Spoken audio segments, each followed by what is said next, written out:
أعوذ بالله من الشيطان الرجيم. بسم الله الرحمن الرحيم. الله أكبر الله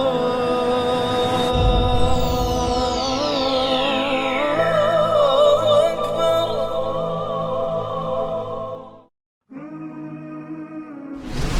تمام قسم کی تعریفات وحدہ لا شریک خالق کائنات مالک ارض و سما کے لیے ہے۔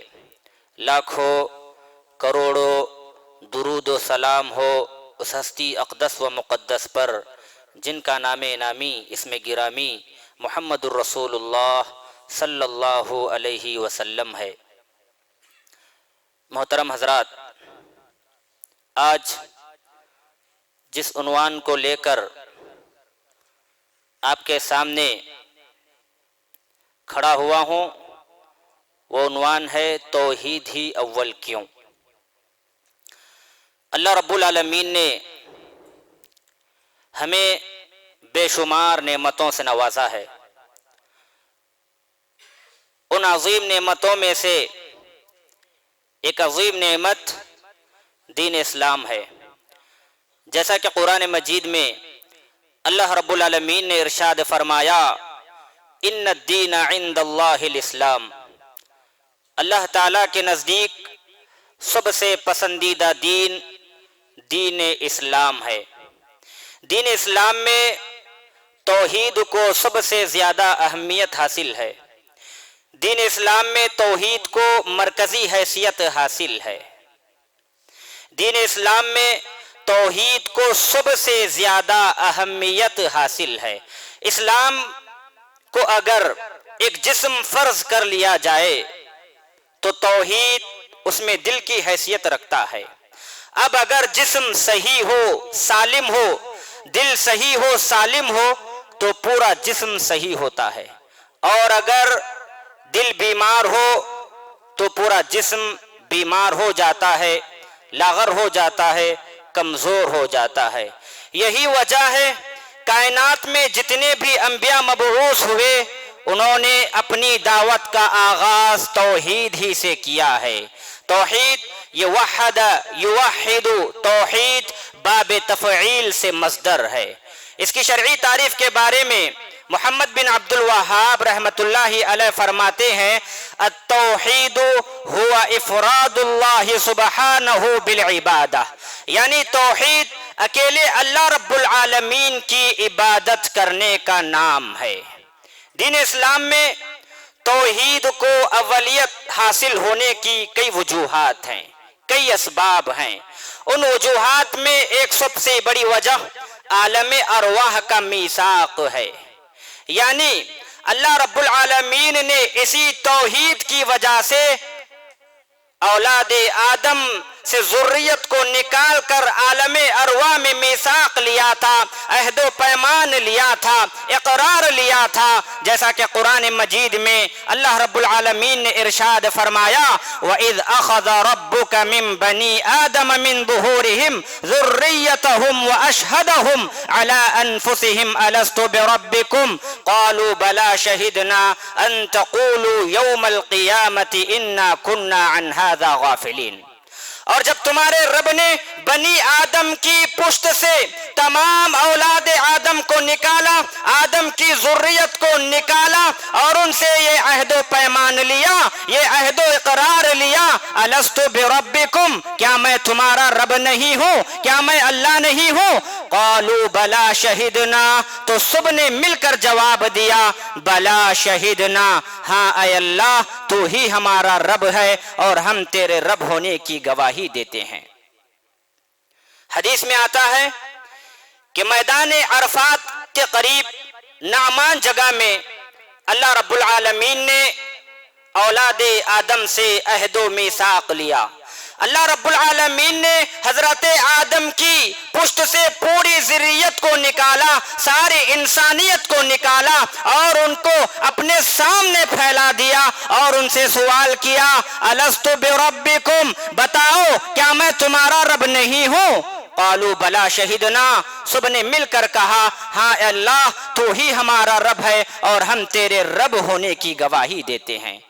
تو اللہ رب العالمین کی ربوبیت کی یہ گواہی ہر انسان کی فطرت میں ودیعت ہے، جس کے مفہوم کو امام کائنات جناب محمد الرسول اللہ صلی اللہ علیہ وسلم نے ارشاد فرمایا، کل مولود یولد علی الفطرہ فابواہ یہودانہ او ینصرانہ او یمجسانہ، یعنی ہر بچہ فطرت اسلام پر پیدا ہوتا ہے، اسلام کی فطرت پر پیدا ہوتا ہے، لیکن بعد میں ان کے ماں باپ ان کو یہودی یا نصرانی یا مجوسی بنا دیتے ہیں۔ اس حدیث کا مطلب یہ ہے کہ اللہ رب العالمین جتنے بھی بچے پیدا ہوتے ہیں وہ مسلمان ہوتے ہیں، مگر ان کے ماں باپ ان کو یہودی یا نصرانی یا مجوسی بنا دیتے ہیں۔ تو محترم حضرات، آپ نے دیکھا کہ اللہ رب العالمین اسی توحید کی وجہ سے عالم ارواح میں توحید ربوبیت کا عہد و میثاق لیا، اقرار لیا، عہد و پیمان لیا۔ دوسری وجہ، انسانیت کی تخلیق کا مقصد، انسانوں کو پیدا کرنے کا مقصد بھی توحید ہے۔ اللہ رب العالمین نے اس کائنات میں انسانوں اور جنوں کو اس لیے نہیں پیدا کیا کہ وہ کھائیں پیئیں آرام کریں کسب معاش میں لگے رہیں بیوی بچوں کے لیے دوڑ دھوپ کریں، بلکہ اللہ رب العالمین نے اس کائنات میں بنی نوع انسان کو اس لیے پیدا کیا تاکہ وہ اللہ رب العالمین کی عبادت کریں، اللہ رب العالمین کی وحدانیت کا اقرار کریں، اللہ رب العالمین کو ایک مانے، اللہ رب العالمین کو رب جانے، جیسا کہ قرآن مجید میں اللہ رب العالمین نے ارشاد فرمایا وَمَا خَلَقْتُ الْجِنَّ وَالْإِنسَ إِلَّا لِيَعْبُدُونَ، میں نے جنوں اور انسانوں کو صرف اس لیے پیدا کیا تاکہ وہ میری عبادت کرے۔ ابن عباس رضی اللہ تعالیٰ عنہ لیعبدون کی تفسیر لیوحدون سے کرتے ہیں، یعنی میں نے دنیا میں انسانوں کو صرف اس لیے پیدا کیا تاکہ وہ میری توحید کا اقرار کرے، میری توحید کو مانے، میری عبادت کرے، مجھے ایک مانے، مجھے ایک جانے، میرے بارے میں علم حاصل کریں۔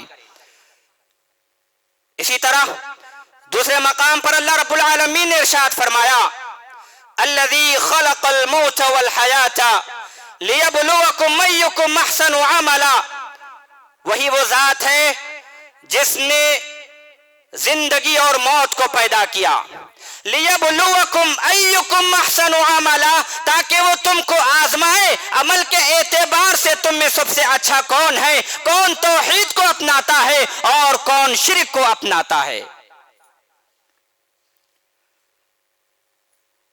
دعوت توحید کو اولیت حاصل ہونے کی تیسری بڑی وجہ انبیاء کی بعثت کا مقصد بھی توحید ہے۔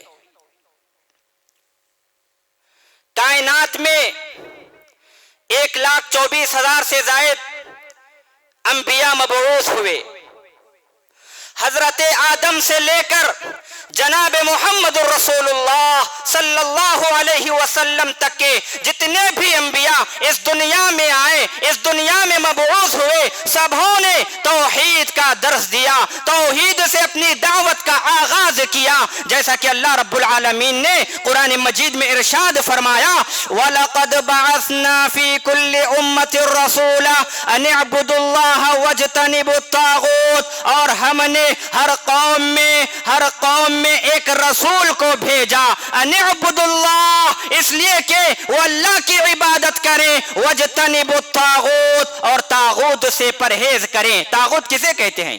طاغوت کہتے ہیں کل ما عبد من دون اللہ، اللہ رب العالمین کے سوا جس کسی کی بھی عبادت کی جائے وہ طاغوت ہے۔ تو اس آیت کریمہ سے معلوم ہوا جتنے بھی انبیاء اس دنیا میں مبعوث ہوئے، اس کائنات میں مبعوث ہوئے، انہوں نے اپنی دعوت کا آغاز توحید ہی سے کیا ہے۔ قرآن مجید کا مطالعہ کیجئے، اللہ رب العالمین حضرت نوح علیہ الصلوۃ والسلام کے تعلق سے فرمایا وَلَقَدْ أَرْسَلْنَا نُوحًا إِلَىٰ قَوْمِهِ فَقَالَ يَا قَوْمِ اعْبُدُوا اللَّهَ مَا لَكُم مِّنْ إِلَٰهٍ غَيْرُهُ، اور ہم نے حضرت نوح کو ان کی قوم کے پاس بھیجا، انہوں نے کیا کہا؟ یا قوم اعبدوا اللہ ما لکم من الہ غیرہ، اے میری قوم کے لوگوں اللہ تعالیٰ کی عبادت کرو، اللہ تعالیٰ کے سوا کوئی معبود برحق نہیں ہے۔ وَإِلَىٰ ثَمُودَ أَخَاهُمْ صَالِحًا، اور سمود کی طرف صالح علیہ السلام کو بھیجا، انہوں نے بھی یہی کہا یا قوم اعبدوا اللہ، اے میری قوم کے لوگوں اللہ تعالیٰ کی عبادت کرو، اللہ کے سوا کوئی معبود برحق نہیں ہے۔ وَإِلَىٰ مَدْيَنَ أَخَاهُمْ شُعَيْبًا قَالَ يَا قَوْمِ اعْبُدُوا اللَّهَ مَا لَكُم مِّنْ إِلَٰهٍ غَيْرُهُ، اور مدین کی طرف حضرت شعیب علیہ السلام کو بھیجا، انہوں نے بھی اپنی قوم والوں سے یہی کہا اعبدوا اللہ ما لکم من الہ غیرہ، اے میری قوم کے لوگوں اللہ کی عبادت کرو، اللہ رب العالمین کی عبادت کرو، اللہ تعالیٰ کے سوا کوئی معبود برحق نہیں ہے۔ اور آخر میں جناب محمد رسول اللہ صلی اللہ علیہ وسلم سے فرمایا قل یا ایھا الناس انی رسول اللہ الیکم جمیعا، اے محمد رسول اللہ صلی اللہ علیہ وسلم تم لوگوں کے درمیان یہ اعلان کر دو انی رسول اللہ الیکم جمیعا، میں قریش کے لیے محض رسول نہیں ہوں، نہ میں صرف عرب کے لیے رسول ہوں، نہ میں عجم کے لیے رسول ہوں، نہ میں کسی خاندان کے لیے رسول ہوں، نہ میں کسی قبیلے کے لیے رسول ہوں، انی رسول اللہ الیکم جمیعا، لوگوں میں مشرق سے لے کر مغرب تک، شمال سے لے کر جنوب تک تمام لوگوں کے لیے رسول بنا کر بھیجا گیا ہوں، انی رسول اللہ الیکم جمیعا، لہذا میں بھی تمہیں اللہ تعالیٰ کی طرف دعوت دیتا ہوں اللہ کو ایک مانو، ایک اللہ رب العالمین کی عبادت کرو۔ تو محترم حضرات، جتنے بھی انبیاء اس دنیا میں مبعوث ہوئے تمام کے تمام انبیاء نے دعوت توحید ہی سے اپنی مشن کا آغاز کیا۔ چوتھی چیز توحید دین اسلام کی اصل ہے، اور دین اسلام کا اول رکن ہے۔ اسلام کی بنیاد 5 چیزوں پر مشتمل ہے، اور ان میں سب سے پہلا ذکر اللہ رب العالمین نے توحید کا کیا ہے۔ توحید کے اقرار کے بعد ہی اللہ رب العالمین نے نماز، روزہ، زکوٰۃ، حج وغیرہ کا حکم ارشاد فرمایا۔ جناب محمد رسول اللہ صلی اللہ علیہ وسلم نے ارشاد فرمایا بنی الاسلام علی 5 شہادتی اللہ الہ الا اللہ وان محمد رسول اللہ واقام الصلاۃ وایتاء الزکاۃ والحج وصوم رمضان۔ جناب محمد رسول اللہ صلی اللہ علیہ وسلم نے ارشاد فرمایا اسلام کی بنیاد 5 چیزوں پر مشتمل ہے۔ سب سے پہلی چیز جس کو ترجیح دی گئی، جس کو ذکر کیا گیا، وہ توحید ہے، شہادتی اللہ الہ الا اللہ، لا الہ الا اللہ کی گواہی دینا، اور محمد الرسول اللہ صلی اللہ علیہ وسلم کی رسالت کو تسلیم کرنا۔ توحید کے بعد ہی اللہ رب العالمین نے اور جناب محمد الرسول اللہ صلی اللہ علیہ وسلم نے دیگر اعمال صالحہ کا تذکرہ کیا۔ اسی طرح جناب محمد رسول اللہ صلی اللہ علیہ وسلم حضرت معاذ بن جبل رضی اللہ تعالیٰ عنہ کو ملک شام کی طرف بھیج رہے ہیں، یمن کی طرف بھیج رہے ہیں، اور انہیں نصیحت کر رہے ہیں۔ کیا کہہ رہے ہیں؟ کہا یا معاذ انک تأتی قوما من اہل الکتاب فادعوہم الی شہادتی اللہ الہ الا اللہ۔ اے معاذ تم اہل کتاب کی سرزمین میں جا رہے ہو، تم ملک شام کی طرف جا رہے ہو، وہاں جانے کے بعد لوگوں کو سب سے پہلے نماز کا حکم نہیں دینا، روزوں کا حکم نہیں دینا، بلکہ تم لوگوں کو سب سے پہلے لا الہ الا اللہ کی دعوت دو۔ اگر لا الہ الا اللہ کو لوگ مانے، اقرار کریں، اللہ رب العالمین کو رب جانے، تو پھر تم نماز، روزے، زکوٰۃ، حج وغیرہ کا حکم دے دینا۔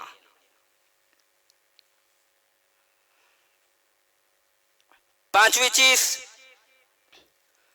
توحید دین کے تین اہم بنیادوں میں سے ایک بنیاد ہے، بنیادی اصولوں میں سے ایک اصول ہے، اور دین کے تین بنیادی اصول یہ ہیں: اللہ رب العالمین کو پہچاننا، جناب محمد الرسول اللہ صلی اللہ علیہ وسلم کو پہچاننا، دین کو عمومی طور پر سیکھنا۔ یہ تینوں دین اسلام کے بنیادی اصول ہیں، اور ہر مرنے والے انسان سے کل قیامت کے دن ان کے متعلق سوال ہوگا، قبر میں سوال ہوگا۔ جناب محمد الرسول اللہ صلی اللہ علیہ وسلم نے ارشاد فرمایا: یأتیہ ملکان فیجلسانہ فیقولان لہ من ربک فیقول ربی اللہ فیقولان لہ ما دینک فیقول دینی الاسلام فیقولان لہ ما ھذا الرجل الذی بعث فیکم۔ جناب محمد رسول اللہ صلی اللہ علیہ وسلم نے ارشاد فرمایا، آدمی مر جاتا ہے، اس کی تجہیز و تکفین ہو جاتی ہے، اس کے اعزاء و اقارب، اس کے رشتہ دار، اس کے بیٹے، اس کے ماں باپ اس کو دفن کر کے جب چلے جاتے ہیں، اس سے جدا ہو جاتے ہیں، تو فوراً دو فرشتے حاضر ہو جاتے ہیں اور اس کو اٹھا کر بٹھاتے ہیں، اس سے سوال کرتے ہیں۔ کیا سوال کرتے ہیں؟ من ربک، اللہ اکبر۔ انسان دنیا میں آیا توحید کی وجہ سے، اور وہ قبر میں جب چلا جائے تو سب سے پہلے جو سوال ہوگا وہ توحید کا سوال ہوگا۔ سوال کیا جا رہا ہے، من ربک، اے شخص بتا تیرا رب کون ہے، تیرا اللہ کون ہے، کیا تجھے معلوم ہے رب کسے کہتے ہیں؟ وہ کہے گا فیقول ربی اللہ، میرا رب اللہ ہے۔ پھر اس کو سوال ہوگا ما دینک، تیرا دین کیا ہے، دین کسے کہتے ہیں؟ وہ کہے گا دینی الاسلام، میرا دین اسلام ہے۔ پھر اس سے سوال ہوگا جناب محمد رسول اللہ صلی اللہ علیہ وسلم کے بارے میں، ما ھذا الرجل الذی بعث فیکم، اس آدمی کے بارے میں تمہارا کیا کہنا ہے جسے تمہارے درمیان مبعوث کیا گیا تھا؟ وہ کہے گا ہوا رسول اللہ صلی اللہ علیہ وسلم۔ حضرات گرامی ذرا غور فرمائیں، جس کے پاس توحید نہ ہو، جو اللہ رب العالمین کو نہ جانتا ہو، جس کے پاس رب العالمین کا علم نہ ہو، اور اسے سوال ہو من ربک، تیرا رب کون ہے، تو وہ کہے گا ہا لا ادری، ہائے ہائے افسوس میں نہیں جانتا۔ اس سے سوال ہوگا ما دینک، تیرا دین کیا ہے، وہ کہے گا ہا لا ادری، افسوس میں نہیں جانتا۔ پھر اس سے سوال ہوگا ما ھذا الرجل الذی بعث فیکم، رسول اللہ کے بارے میں تم کیا جانتے ہو؟ اگر وہ کافر ہو، ایمان نہ لایا ہو، تو وہ کہے گا ہا لا ادری، ہائے ہائے افسوس مجھے نہیں معلوم رسول کون ہے۔ آپ نے غور کیا ہوگا، توحید کی اہمیت کے پیش نظر قبر میں سب سے پہلا سوال توحید اس کے بارے میں ہوگا۔ اگر توحید میں آدمی جیت جائے، توحید کے سوال کا جواب دے دے، تو پھر دونوں سوال آنے والے انشاءاللہ آسان ہو جائیں گے۔ اور اگر توحید میں پہلے مرحلے میں فیل ہو جائے، قبر میں جواب نہ دے سکے، تو پھر کل قیامت کے دن وہ ہمیشہ ہمیشہ کے لیے فیل ہو جائے گا۔ تو اس لیے ضروری ہے توحید کو اپنائیں، توحید کو سمجھیں، اللہ رب العالمین کے سامنے ہی گڑ گڑائیں، اللہ رب العالمین کے سامنے ہی دعائیں کریں۔ چھٹی چیز، ایمان کا آغاز توحید سے ہوتا ہے۔ لمبی حدیث ہے، حدیث جبریل کے نام سے، عمر بن خطاب رضی اللہ تعالی عنہ سے مروی ہے، وہ کہتے ہیں کہ ہم جناب محمد رسول اللہ صلی اللہ علیہ وسلم کے درمیان بیٹھے گفتگو کر رہے تھے۔ اذ طلع علینا رجل شدید بیاض الثیاب شدید السواد الشعر لا يرى عليه اثر السفر ولا يعرفه منا احد حتى جلس الى النبي صلی اللہ علیہ وسلم فاسند ركبتيه الى ركبتيه۔ وہ آدمی آیا جس کے کپڑے انتہائی سفید تھے اور جس کے بال انتہائی کالے تھے، وہ جناب محمد رسول اللہ صلی اللہ علیہ وسلم کے سامنے آ کر بیٹھ گیا. اس آدمی کو ہم نہیں جانتے تھے، نہ ہی اس پر سفر کے کوئی آثار نمایاں نظر آ رہے تھے. وہ راست طور پر اللہ کے نبی کے پاس آیا اور بیٹھ گیا، اپنے گھٹنوں کو نبی کے گھٹنے کے ساتھ ملایا اور اپنے ہاتھوں کو اپنے زانوں پر رکھا. کہا اخبرنی عن الاسلام یا محمد، اے محمد تم مجھے اسلام کے بارے میں بتاؤ. نبی صلی اللہ علیہ وسلم نے اسلام کے بارے میں بتایا. پھر دوسرا سوال ایمان کے تعلق سے تھا. کہا اخبرنی عن الایمان، مجھے ایمان کے بارے میں بتاؤ اے محمد، ایمان کسے کہتے ہیں؟ تب جناب محمد رسول اللہ صلی اللہ علیہ وسلم نے فرمایا ان تؤمن باللہ وملائکتہ وکتبہ ورسلہ والیوم الآخر وتؤمن بالقدر خیرہ وشرہ. ایمان یہ ہے کہ اللہ رب العالمین پر ایمان لایا جائے، اس کے فرشتوں پر ایمان لایا جائے، اس کے کتابوں پر ایمان لایا جائے، اس کے رسولوں پر ایمان لایا جائے، یوم آخرت پر ایمان لایا جائے اور تقدیر کے اچھے اور برے ہونے پر ایمان لایا جائے. اس ایمان کی تعریف میں جناب محمد رسول اللہ صلی اللہ علیہ وسلم نے سب سے پہلا ذکر توحید کا ذکر کیا. اور جب وَأَنذِرْ عَشِيرَتَكَ الْأَقْرَبِينَ یہ آیت نازل ہوئی کہ اے اللہ کے نبی صلی اللہ علیہ وسلم تم اپنے اعزا و اقارب کو لوگوں کو ڈراؤ. اللہ کے نبی صلی اللہ علیہ وسلم یہ آیت کریمہ نازل ہونے کے بعد کوہ صفا پر کھڑے ہو گئے اور جا کر لوگوں سے کہنے لگے. کیا کہا؟ ایھا الناس قولوا لا الہ الا اللہ تفلحوا، اے لوگو لا الہ الا اللہ کہو کامیاب ہو جاؤ گے. اے لوگو لا الہ الا اللہ کہو عرب و عجم کے بادشاہ بن جاؤ گے، بادشاہوں کے تاج تمہارے ٹھوکر میں آ کر گریں گے. مگر شرط یہ ہے کہ تم لا الہ الا اللہ کہو، توحید کا اقرار کرو، توحید کو مانو، اللہ رب العالمین کے رب ہونے کو سمجھو.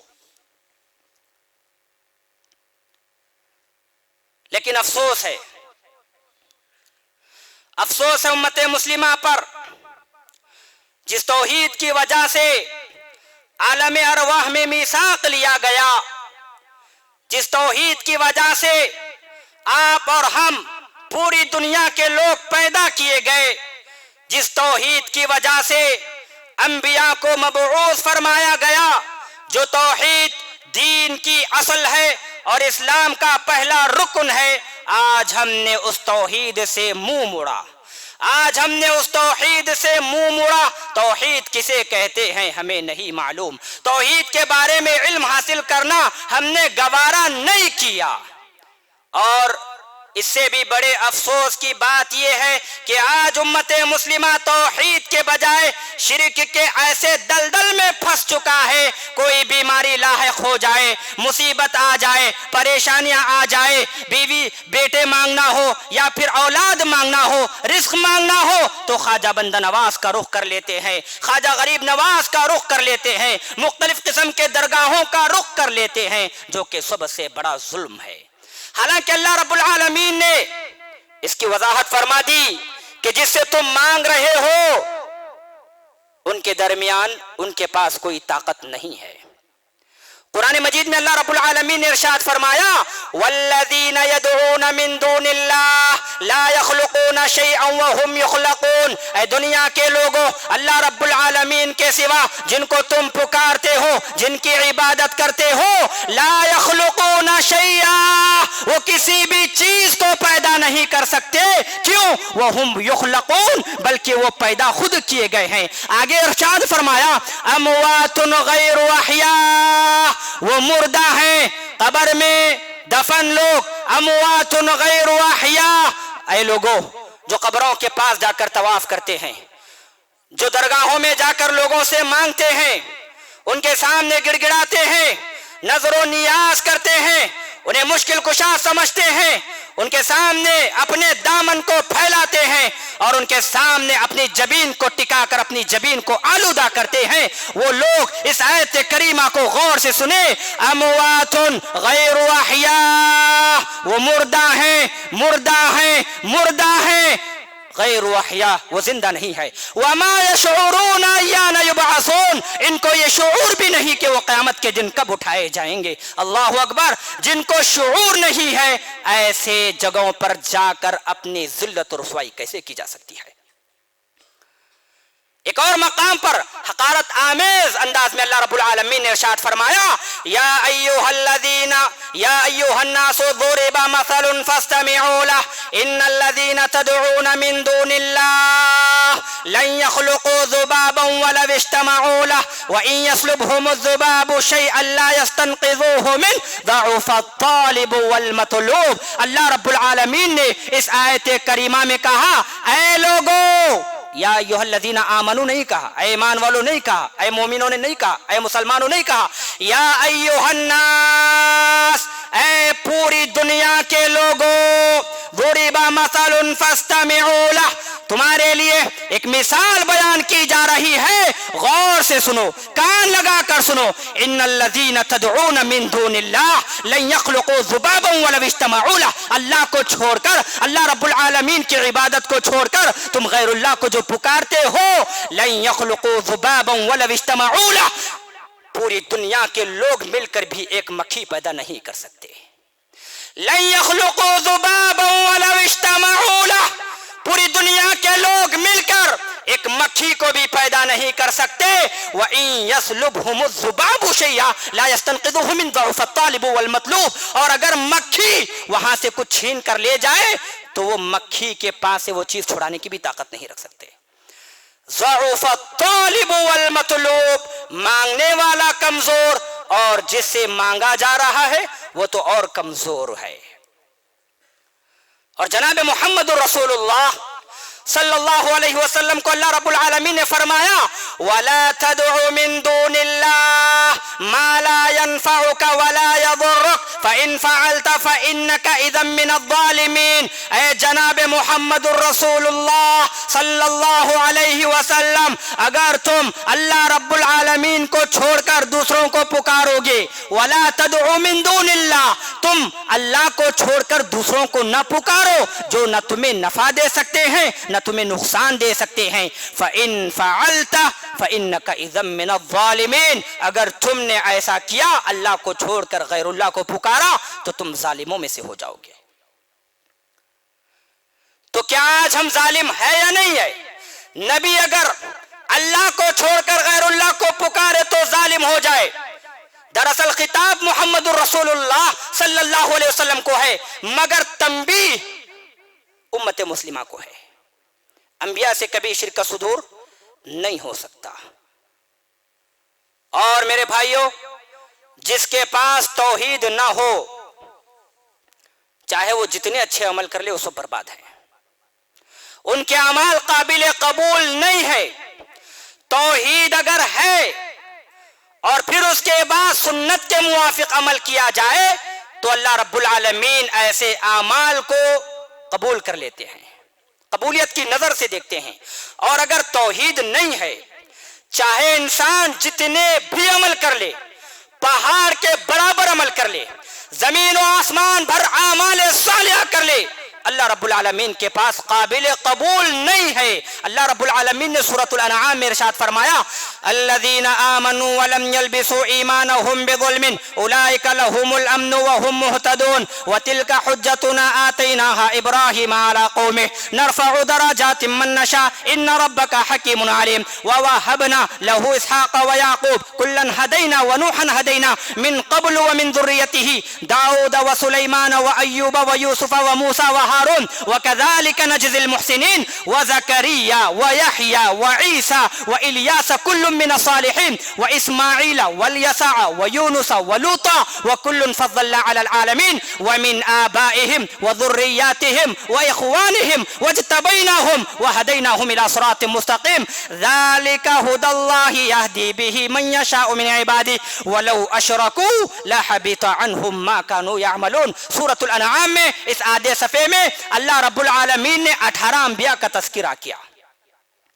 حضرت ابراہیم علیہ الصلوۃ والسلام کا، اسحاق علیہ الصلوۃ والسلام کا، یوسف، یونس، اسماعیل، الیسع، یونس، لوط علیہ الصلوۃ والسلام کا، الغرض 18 انبیاء کا تذکرہ کرنے کے بعد کہا وَلَوْ أَشْرَكُوا لَحَبِطَ عَنْهُمْ مَا كَانُوا يَعْمَلُونَ۔ یہ بڑے بڑے انبیاء، یہ بڑے بڑے پیغمبر، یہ بڑے بڑے رسول اگر اللہ تعالیٰ کی بارگاہ میں، اللہ رب العالمین کے دربار میں شرک کا ارتکاب کر لیتے تو اللہ تعالیٰ ان کے عمل کو برباد کر دیتا۔ اور جناب محمد رسول اللہ صلی اللہ علیہ وسلم کے بارے میں کیا کہا؟ لَإِنَّ أَشْرَكْتَ لَيَحْبَطَنَّ عَمَلُكَ وَلَتَكُونَنَّ مِنَ الْخَاسِرِينَ۔ اے جناب محمد الرسول اللہ صلی اللہ علیہ وسلم، تم رحمت للعالمین ہو، خاتم النبیین ہو، امام کائنات ہو۔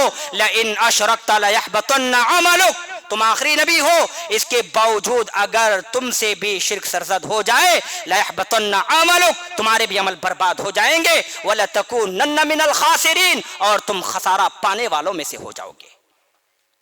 یہ جناب محمد رسول اللہ صلی اللہ علیہ وسلم سے خطاب ہے، اور آج ہمیں اپنے کیے پر نظر ڈالنی ہے۔ ہم توحید میں کتنے پکے سچے ہیں؟ کیا ہم اللہ رب العالمین کو یکتا مانتے ہیں؟ کیا ہم اللہ رب العالمین کی عبادت کرتے ہیں؟ کیا ہمیں اللہ رب العالمین کے تعلق سے علم ہے؟ میرے بھائیوں، کل قیامت کے دن توحید کے بغیر اگر انسان چلا جائے تو انسان ابدی طور پر، دائمی طور پر جہنم میں جلتا رہے گا۔ قرآن مجید میں اللہ رب العالمین نے ارشاد فرمایا ان اللہ لا یغفر ان یشرک بہ ویغفر ما دون ذلک لمن یشاء۔ اللہ رب العالمین شرک کو ہرگز معاف نہیں فرمائیں گے، اور وہ ہمیشہ کے لیے جہنم میں جلتا رہے گا۔ انہ من یشرک باللہ فقد حرم اللہ علیہ الجنہ ومأواہ النار وما للظالمین من انصار۔ جو اللہ تعالیٰ کے ساتھ کسی کو شریک کرتا ہے تو وہ ہمیشہ کے لیے جہنم میں چلا جائے گا، جنت اس پر حرام ہے، جہنم اس پر واجب ہے۔ یہی وہ توحید ہے جس کی وجہ سے انبیاء کو مارا گیا، انبیاء کو ستایا گیا، انبیاء کو آروں سے کاٹا گیا، اور جب جناب محمد الرسول اللہ صلی اللہ علیہ وسلم نے اس توحید کا آغاز کیا، اس دعوت کا آغاز کیا، تو آپ کو بھی ستایا گیا، آپ کو بھی مارا گیا، آپ کا بھی مذاق اڑایا گیا۔ ام عروہ جو کہ ابو لہب کی بیوی ام جمیل ہے، اس نے جناب محمد الرسول اللہ صلی اللہ علیہ وسلم کے راستے میں کانٹے بچایا کرتی تھی تاکہ نبی کو اذیت ہو، نبی کو تکلیف ہو، نبی صلی اللہ علیہ وسلم کو پریشانی ہو۔ عقبہ بن ابی معیط کے بارے میں کون نہیں جانتا؟ اس نے ایک مرتبہ جناب محمد رسول اللہ صلی اللہ علیہ وسلم نماز پڑھ رہے ہیں، سجدے میں ہیں، یہ شخص آیا اور اونٹ کی اوجھڑی لے کر جناب محمد رسول اللہ صلی اللہ علیہ وسلم کے اوپر رکھ دیا۔ آپ صلی اللہ علیہ وسلم ایسے ہی سجدے میں پڑے رہے۔ چھوٹی سی فاطمہ کو معلوم ہوا، فاطمہ رضی اللہ تعالی عنہا دوڑتے ہوئے آئی، کہنے لگی اے لوگو، میرے ابا جان کو تم کیوں ستاتے ہو، میرے ابا جان کا تم کیوں مذاق اڑاتے ہو؟ اور انہوں نے اس اوجڑی کو اٹھا کر پھینک دیا۔ اس کے بعد آپ صلی اللہ علیہ وسلم نے انہیں بددعا دی۔ ابن مسعود رضی اللہ تعالیٰ عنہ فرماتے ہیں توحید کی وجہ سے جناب محمد رسول اللہ صلی اللہ علیہ وسلم کو بہت ساری اذیتیں دی گئیں، اور جب آپ صلی اللہ علیہ وسلم سجدے سے سر اٹھائے تو کہا اے اللہ تو قریش کو پکڑ لے۔ ابن مسعود رضی اللہ تعالیٰ عنہ فرماتے ہیں میں نے دیکھا بدر کے کنووں میں اللہ کے نبی صلی اللہ علیہ وسلم نے جن جن لوگوں کا نام لے کر بددعا کی تھی وہ سب کے سب بدر کے کنویں میں مقتول ہو کر گر پڑے تھے۔ اسی دعوتی مشن کو لے کر آپ صلی اللہ علیہ وسلم توحید کی اشاعت کے لیے، توحید کے پھیلاؤ کے لیے طائف کا سفر کیے۔ وہاں جا کر آپ صلی اللہ علیہ وسلم طائف کے سرداران کے پاس جا کر اسلام کی دعوت پیش کی، توحید کی دعوت پیش کی، لیکن طائف کے لوگ اسلام لانے کے بجائے جناب محمد رسول اللہ صلی اللہ علیہ وسلم پر ظلم و ستم کے پہاڑ توڑے۔ چھوٹے چھوٹے بچے، اوباش بدماش بچوں نے جناب محمد رسول اللہ صلی اللہ علیہ وسلم کو کئی میل تک پتھر مارتے رہے، یہاں تک کہ خون بہتا ہوا جناب محمد رسول اللہ صلی اللہ علیہ وسلم کے پاؤں جوتے میں جم گیا۔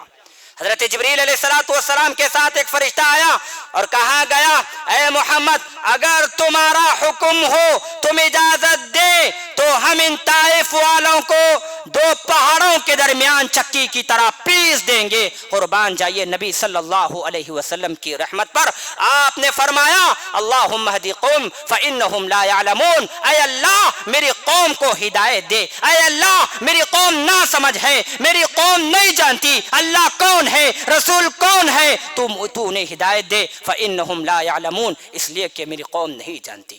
اور آپ نے کہا کہ ضرورت نہیں، اس لیے کہ مجھے امید ہے ان کی آنے والی نسل اسلام قبول کرے گی۔